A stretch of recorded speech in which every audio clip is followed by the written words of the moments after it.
राज कांप रहा था। 3:02 हुए थे। हवेली के पुराने लोहे के दरवाजे उसके सामने खड़े थे, मुड़े हुए और जंग लगे हुए। उसने गहरी सांस ली। ठंडी हवा में गीली मिट्टी और कुछ धातु जैसी गंध थी। जंगल चारों ओर से घिरा हुआ था। पेड़ ऐसे लग रहे थे जैसे टेढ़ी मेढ़ी उंगलियां अंधेरी रात में फैली हुई हो। उसने दरवाजे को धक्का देकर खोला।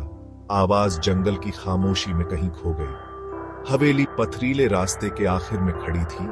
उसका साया अंधेरे में एक जख्म की तरह दिखाई दे रहा था। खिड़कियां काली आंखों की तरह उसे देख रही थी। सामने का दरवाजा जरा सा खुला था, मानो एक काला मुंह उसे अंदर बुला रहा हो। राज हिचकिचाया। उसका दिल जोर जोर से धड़क रहा था। मन में एक अजीब सा डर समा गया जो उसे वापस जाने के लिए कह रहा था, लेकिन कुछ तो ऐसा था जो उसे आगे खींच रहा था। एक ऐसा खौफनाक कौतूहल जिसका वह विरोध नहीं कर सका। उसने अंदर कदम रखा।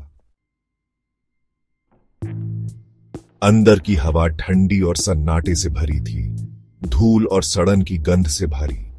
हर कोने में मकड़ियों के जाले लटके हुए थे और रोशनी बस गंदी खिड़कियों से झांकती चांदनी की एक किरण से आ रही थी। राज ने हिचकिचाते हुए एक कदम आगे बढ़ाया। उसके कदमों की आवाज सन्नाटे में गूंज रही थी। उसने दीवार पर हाथ फेरा। वॉलपेपर उसके हाथों के नीचे खुरदुरा और नम था। उसका हाथ किसी चिपचिपी चीज से छू गया। वह एकदम पीछे हट गया। खून, पुराना सूखा हुआ खून। एक धीमी हंसी पूरे घर में गूंज उठी, जो हर जगह से और कहीं से भी नहीं आ रही थी। राज जम गया। उसका खून जम गया। वह घूम गया, आवाज का स्रोत खोजने लगा। उसने कुछ नहीं देखा, लेकिन वह इसे अब महसूस कर सकता था। अंधेरे में एक मौजूदगी उसे देख रही थी, उसके साथ खेल रही थी। वह एक अंधेरे गलियारे से होकर गुजरा। हर कमरा टूटे फूटे फर्नीचर और भूली बिसरी जिंदगियों के अवशेषों से भरा हुआ था। उसने फिर से हंसी सुनी, इस बार करीब से। उसके बाद कपड़ों की सरसराहट हुई। फिर उसने उसे देखा। वह गलियारे के आखिर में खड़ी थी। सफेद साड़ी में लिपटी एक आकृति। उसकी पीठ उसकी ओर थी। उसके लंबे काले बाल उसकी पीठ पर झूल रहे थे, लगभग जमीन को छू रहे थे। वह उसका चेहरा नहीं देख सका, लेकिन वह उसकी आंखों को खुद पर महसूस कर सकता था। तुम कौन हो? उसकी आवाज एकदम कर्कश निकली। उस आकृति ने कोई जवाब नहीं दिया, लेकिन हंसी फिर से गूंज उठी। उसे हड्डी तक कंपा गई। वह एक कदम और बढ़ा और वह आकृति मुड़ गई। उसका चेहरा परछाई में छिपा हुआ था। उसने जो देखा उससे वह चीख पड़ा।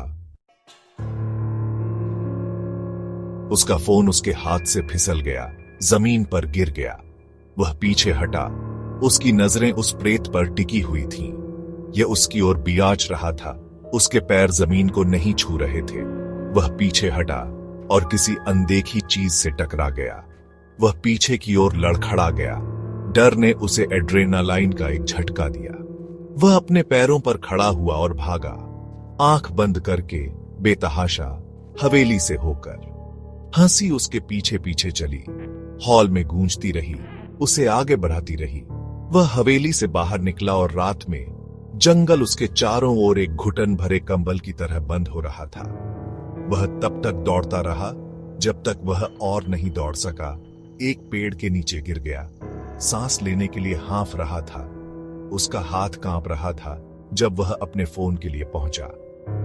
उसे किसी को आगाह करना था, उन्हें बताना था कि वे यहां कभी ना आए। उसने स्क्रीन पर देखा। यह अभी भी चालू था। एक ही भयानक संदेश प्रदर्शित कर रहा था। गांव वालों पर विश्वास मत करो, उन्होंने झूठ बोला। फिर सन्नाटा। एक चीख रात को चीरती हुई, पेड़ों से गूंजती हुई।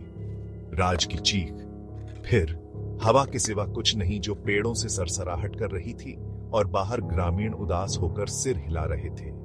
वे जानते थे, वे हमेशा से जानते थे, जंगल की हवेली से आज तक कोई नहीं बचा।